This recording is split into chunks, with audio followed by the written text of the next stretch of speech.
In this lesson, we'll take a deeper look at the first of our four entry types, the market order. Essentially, a market order is equivalent to the trader telling the market that I don't care what price I get my shares and I want them right now. A market order is filled at the price available the moment it's processed. The order is aggressive because it doesn't negotiate with the market. Instead, it looks for the best buyers or sellers to get its shares filled immediately. Investors who want to enter or exit a position immediately will use a market order. The good thing about a market order is that it does execute immediately, as we've discussed.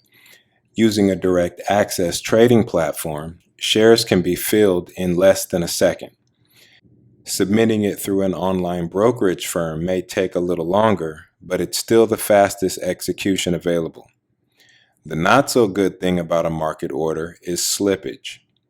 If you recall, the slippage is the difference between the quoted price at the time the order is sent and the price when the trade executes.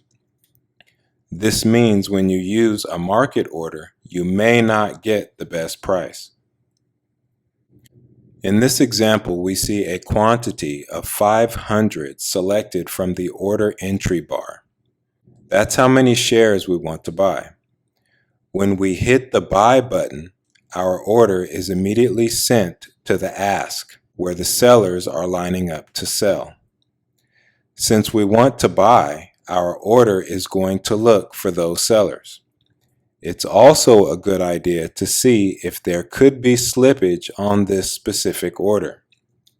Since the example illustrates a buy of 500 shares, notice how many are available on the inside ask, or the top level of the ask, at $30.42.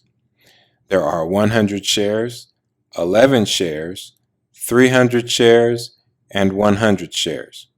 Since there are enough shares available, that means that we should get all 500 shares filled at $30.42. If there aren't enough shares available at that price level, our market order would continue to move down the list, finding a next available seller, probably at a higher price. If you own the stock and want to sell it fast, or you want to sell it short, you do the same thing. You can see in the next example that our quantity is still 500, but now we want to sell. Since we're selling, market orders will look for buyers lined up on the bid.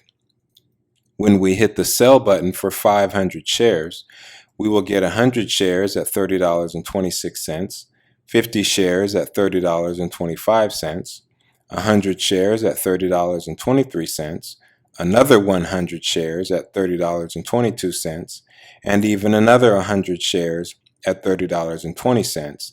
Then finally, the remaining 50 shares of our order will be filled at $30.19.